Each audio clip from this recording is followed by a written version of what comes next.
Hey, family, hey. So, I told you all that I was going to take you all on a journey with me to this new location from Detroit, Michigan to Las Vegas. So, I know the number one question, because I'm going to get straight to the point always, because I am just a straight shooter. We don't like to waste time. So, with that being said, moving forward, I know The number one question is why now?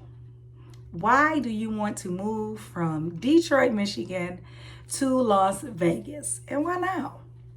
Well, I guess number one, my kids are not small anymore. They are not babies. They are older, so I don't have to deal with any more babysitters. For those that know me, which a lot of you do not, my name is Don. My last name is Hale. I am a licensed cosmetologist and a licensed cosmetology instructor. And I've been in the hair business, in the hair industry, licensed for 23 years and ticking. So I say that to say I've been in the beauty industry for a very long time, and I have a lot to give. However, we're starting from scratch now since I'm going to be moving. Now, I'm moving now because back to me being a single parent. Single parent as in no weekends off, no child support, solely single. So I've been doing this for 15 years. I'm sorry, 14 years. I guess you can't count when you're pregnant. Anyway, so my son is 14. My daughter is 13. My daughter, she has a whole lot of friends, but she's super independent and she's incredibly smart. My son is super independent and super intelligent and also smart. So I feel comfortable now with moving with them and them being by themselves because my son's name is Cassius. Cassius will be going into ninth grade, starting high school in Las Vegas, which is like top tier life to me. He's also over the top excited, which makes me feel even more better about this transition. My daughter is also excited. She was a little bit hesitant in the beginning because she does have a lot of friends that she's super duper social. So, but now she's like, oh, hold on, we're moving to Vegas. My friends are like, okay, they're on board. I'm like, we have phones now, we have FaceTime. So you'll still be able to talk to them and you'll still be able to see them. It's not like we're not going to ever come back to Michigan. So, number one reason now is because my kids are old enough and independent enough to actually tell me what's going on around them and to be aware of their surroundings. So, the three amigos are headed off. So, I got some notes written down too. So, if you see me looking over here, I got to look at my notes. I got to remember. Oh, so why Vegas? So I've been thinking, I've always wanted to relocate, but I never ever visited a state where I felt like it was like peaceful. I felt like it was home. And I've always heard people say, oh my God, when I went to, I don't know, Hawaii, I felt like I was home. I never wanted to come back, or whatever state they visited. And they always said that. I heard people say that. And I was so intrigued by that. That I was like, I wonder, is there another place for me? So I started looking in, my first thought was Texas. Dallas, Texas. I was doing some research on Dallas, Texas, and the vibration was cool, but I still wasn't feeling like that urge of oomph. Like, there's a certain type of feeling and encouragement and motivation that you need before you get there. So I wasn't feeling it. I was trying, but I was like, maybe this is not the place. So then I went, we were in Florida. Me and the kids were in Florida. And we were out there just doing our thing. And I was like, you know what? This might be nice. This is a nice option. And it was not. I didn't feel comfortable, or I felt alone. How about that? I felt alone. Well, fast forward, we visited Arizona. Sorry, y'all, my camera fell, or my phone. Okay, so we've been to Arizona, and Arizona was super duper nice. We went to the Grand Canyon. I never been to the Grand Canyon. The kids never been to the Grand Canyon. And we had one of my sisters that went with me. And so we went to the Grand Canyon. On the way to the Grand Canyon, I don't know if y'all ever been to the Grand Canyon. You gotta go. Like, in my head, I'm like, who wants to see a big hole in the ground with dirt and mountains and dirt and dirt? So driving there, on the way there, the mountains they exuded and gave off a vibration of peace, like calm, just like calm. So I'm like, oh my God. So I'm looking around like a kid in a candy store, like, what could be more beautiful than this? Because this is it was just beautiful, y'all. Beautiful. So anyway, so we get to the Grand Canyon. As we enter the Grand Canyon, like, I really felt this spiritual sort of feeling of peace. And so I was feeling like I was disarmed of stress, of worry. And I started thinking of things. And when I started thinking of things, I started having complete thoughts, you all. Like, I don't know about how many thoughts you all have a day, but I know they say you have over 1,000 thoughts a day, and they're like little bitty sound bites. Boop, boop, boop, boop, boop, boop, boop. They're never ever complete. So you just be thinking all the way to the end, especially if you got a creative mind. And I have a super active creative mind. Well, when I was entering the Grand Canyon, it was just calm. And I was thinking of one thing at a time, from the beginning to the end. And I was like, this is absolutely amazing. So amazing. My son grabbed my hand and he said, Mommy, thank you for bringing me here. I needed this.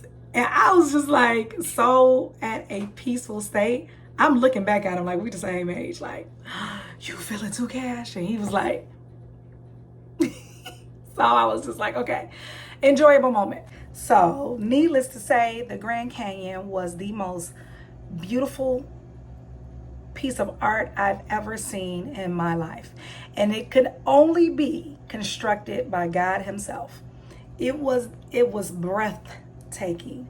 Like I said before, passing up all of those beautiful mountains and all of that scenery, I would have never ever guessed anything that could look like that. It was absolutely breathtaking. If you have not been there and you haven't seen it, you gotta go. It was life-changing for me. Like, seriously, it was like a spiritual change for me. You gotta go. Beautiful. It looks like a castle. I'm gonna get off of it, but it looks like a castle constructed, carved. Like, it looked like somebody lived there. It was beautiful. It was so pretty. Fast forward, we went back to Vegas. I've been to Vegas, mind you. I've been to Las Vegas a whole lot, way before kids. Then after kids, I believe I took the kids to Vegas 3 times, I want to say. We went for his birthday. My cousin moved out there and she let us come. She treated us like kings and queens, as she does, because she is absolutely amazing. She is like an amazing entertainer. And we went, we had such a good time. And while we were there, you know, now we're in the residential area. We're not on the street. We're not in a hotel. I mean, not the street, the strip. We're not in a hotel. We are in a home, in a residential park. When I tell you the feeling that I felt in the Grand Canyon is what I felt in that residential part of Nevada. Not Las Vegas, Henderson, Nevada. I did not want to come home. Now that I'm in Michigan, I feel like this isn't even home. I'm ready to go. I felt like this is where more of my blessings reside. You ever felt like you've outgrown a state? You ever felt like you were suffocating? Your creativity could only reach one level, but you see it's like 15 different levels that you haven't even executed yet. I felt like I was suffocating. I felt like a plant in a vase that needed to be planted in a pot. Well, after visiting Henderson, Nevada, I felt like I needed to be planted in some grass outside in the backyard, the front yard. My roots needed to expand. And all I felt was peace. I felt blessings. I felt the abundance of happiness. I felt safe. I felt secure. And I didn't feel alone. I felt like my spirit was telling me this is where my other tribe is. This is where more support and where my growth will be, where the other levels that I'm trying to get to. Everybody was so nice. They were so accommodating. I mean, just super sweet people. My kids went and they were outside like they were at home, just riding bikes, going to the park, not feeling paranoid. It was like the culture was just different because you have so many different cultures there. And it was just like, this is it. This is it. So for all those who wanted to know what type of feeling that you wanted to feel or exchange with new places that you wanted to go, like what makes something feel like home? That is what made it feel like home to me. And I felt the spirit continually talking to me, even when I got back to Michigan. I wanted to answer that question and let people know that this is the move for me. This is the move for us. This is the move for my kids to see bigger things outside of a new backyard. And y'all thinking like, what are you about to do with your clientele now? What are you about to do about a clientele? Like you literally about to start from scratch the drawing board, all of that. You guys, I've been in the hair industry, I told you, for 23 years. So you already know I know like how to build a clientele and how to keep a clientele. Now I get to show you just like hands-on from scratch on how to build a clientele and how to keep a clientele with the things that you like to do, things that you love to do. So, I'm excited to meet new people. I'm definitely is bittersweet because I love my current clients. They are absolutely family now. They're family now. So them coming to Vegas would be would be super sweet. I have people that fly in and out now to Michigan, and it's kind of like the same thing a little bit, but I'm actually excited to start from scratch to prove to myself. There are some things you can convince yourself that you are, and there are things you have to prove to yourself that you are. This will have me prove it. Not only that, my kids get to watch how I do things, how I conduct business, how to stay consistent, how to stay focused, how to write down a plan and execute a plan. And you are continually being a role model for your kids. I know this. So I'm excited about starting from scratch. And I'm going to show y'all. Because I believe in myself. You got to believe in yourself first. Believe in God, believe in yourself. Have a vision and go for it. Don't be scared. Don't be scared at all, because it can be done. But Henderson, Nevada is where my home is. And I will keep you posted. Until next time, y'all be safe. Y'all be blessed. God bless your heart and all your parts. And your girl will be back soon. Bye.